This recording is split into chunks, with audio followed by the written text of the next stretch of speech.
தொகுதியில் பட்டியலின மக்களுக்கு வாய்ப்பு தருவது நாம் தமிழர் கட்சி மட்டுமே என்றும் திராவிட முன்னேற்றக் கழகம் உள்ளிட்ட மற்ற கட்சிகள் முன்னுரிமை தரவில்லை என்றும் இயக்குனர் ப. ரஞ்சித் வெளிப்படையாக பேட்டி ஒன்றில் கூறியுள்ளார். பொலிட்டீஷியன் பார்ட்டிஸில் இருக்கிற அந்த மாவட்ட செயலாளர்கள் இருக்காங்க, செக்ரட்டரிஸ் இருக்காங்கல்ல, most of the people caste wise தான் செலக்ட் பண்ணப்படுறாங்க.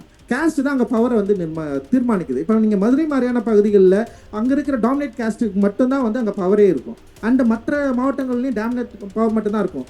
அண்ட் இப்போ 41 தொகுதி 41 அந்த கான்ஸ்டியூஷன் இருக்குல்ல, அதில் மட்டும்தான் தலித்ஸ் வந்து போட்டி போட முடியும். ஈவன் ஏடிஎம்கே, ஈவன் டிஎம்கே, இன்னி பவர், பிஜேபி யாராக இருந்தாலுமே அங்கே நான் தலித், அதாவது என்னென்னா அதாவது ஓப்பன் கான்ஸ்டியூஷனில் வந்து தலித்ஸ்க்கு வந்து தரமாட்டாங்க. அது கொஞ்சம் இப்போ கம்யூனிஸ்ட் பார்ட்டி, அப்போ சில பேர் ஒரு நாம் தமிழர், இது மாதிரி சில கட்சிகள் மட்டும்தான் அதுக்கு வந்து விதிவிலக்காக வந்து இருக்காங்க.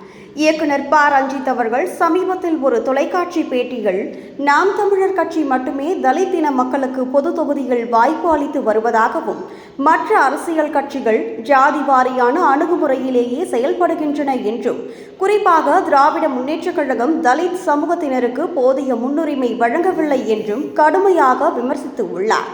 பட்டியல் இனத்தவரை பெரும்பாலும் தனி தொகுதிகளில் மட்டுமே நிறுத்துகின்றன. சமூக நீதி குறித்து பேசும் கட்சிகள் கூட பொது தொகுதிகளில் அவர்களுக்கு முன்னுரிமை வழங்குவது இல்லை என்றும் குற்றம் சாட்டியுள்ளார். குறிப்பாக திராவிட முன்னேற்றக் கழகம் மீது அவர் மறைமுகமாக விமர்சனம் செய்ததாக அரசியல் வட்டாரங்கள் கூறுகின்றன. சமூக நீதி, சமத்துவம் போன்ற கோஷங்களை முன்வைக்கும் கட்சிகள் நடைமுறைகள் அதையே பின்பற்றுகின்றார்களா என்ற கேள்வி இதன் மூலம் எழுந்து உள்ளது. இதற்கு மாறாக நாம் தமிழர் கட்சி பொது தொகுதிகளில் பட்டியலின வேட்பாளர்களுக்கு வாய்ப்பு வழங்கி வருகிறது என அவரது ஆதரவாளர்கள் தெரிவித்து உள்ளனர். இதுதான் உண்மையான சமூக நீதி என்ற கருத்தும் சமூக ஊடகங்களில் பரவி வருகிறது. இந்த கருத்துக்கு எதிராக திராவிட முன்னேற்றக் கழகம் தொண்டர்கள் கடும் கண்டனம் தெரிவித்து உள்ளனர். ஒரு குறிப்பிட்ட கட்சியை குறிவைத்து பேசுவது ஏற்றுக்கொள்ள முடியாது என்றும் அவர்கள் தெரிவித்து உள்ளனர்.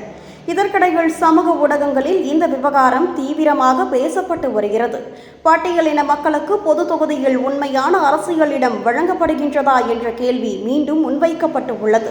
மேலும் அரசியல் விமர்சகர்கள் சிலர் கூறுவதாவது, சமூக நீதி என்பது வெறும் வேட்பாளர் அறிவிப்பில் மட்டுமே இல்லாமல் கட்சியின் அமைப்பு நிலைகளிலும் நிர்வாக பொறுப்புகளிலும் அமைச்சரவை பதவிகளிலும் பிரதிபலிக்க வேண்டியது அவசியம்.